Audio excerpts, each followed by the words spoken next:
જો આપણે આ પિનહોલ કેમેરો બનાવવો હોય તો આપણી પાસે બે બોક્સ હોવા જોઈએ. કેટલા ખોખા હોવા જોઈએ? બે. આ બે બોક્સની મદદથી આપણે સરસ મજાનો પિનહોલ કેમેરો બનાવી શકીએ છીએ.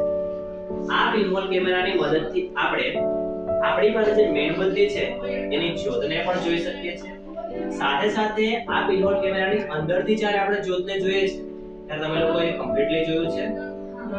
આ જ્યોત બહાર જેમ બળે છે એવી રીતે જ બળે છે, થોડી અલગ દેખાય છે. અલગ. કેવી દેખાય છે? કેવી દેખાય છે? છે ને?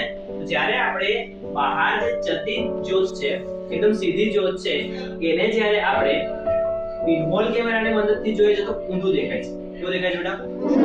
આવી જ રીતે જ્યારે તમે પિનહોલ કેમેરાની મદદથી બહાર તરફ સૂર્યપ્રકાશ આવતો હોય એવી રીતે આવી રીતે જોવાનો પ્રયત્ન કરશો તો જે વસ્તુ હશે, માની લો તમે મોટા ઝાડને જોઈ રહ્યા છો. શેને જોઈ રહ્યા છો?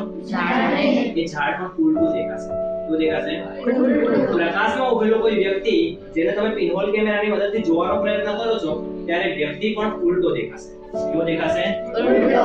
તો આપણે એવું યાદ રાખવાનું છે કે પિનહોલ કેમેરાની મદદથી જોવામાં આવેલી જે વસ્તુ હોય છે એ હંમેશા કેવી હોય છે બેટા? ઊંધી હોય છે. એટલે ઉલટી હોય છે તો ઊંધી હોય છે. ઠીક છે? આ પિનહોલ કેમેરાનો ઉપયોગ છે એને કેવી રીતે બનાવી શકીએ છીએ? બે ખોખાની મદદથી આપણે શું કરવાનું? બે ખોખા વ્યવસ્થિત કાપી અને એનો એક ભાગ જે હોય પાછળનો એ એક ભાગ ખુલ્લો રાખવાનો, એક ભાગ બંધ રાખવાનો. આ બંધ ભાગમાં એક નાનું છિદ્ર પાડી દેવાનું. શું પાડી દેવાનું? નાનું એવું છિદ્ર. અને આ છિદ્ર પાડ્યા પછી આપણી પાસે જે બીજું બોક્સ હોય એમાં બંધ બેસતો એવી રીતે સેટ કરવાનું.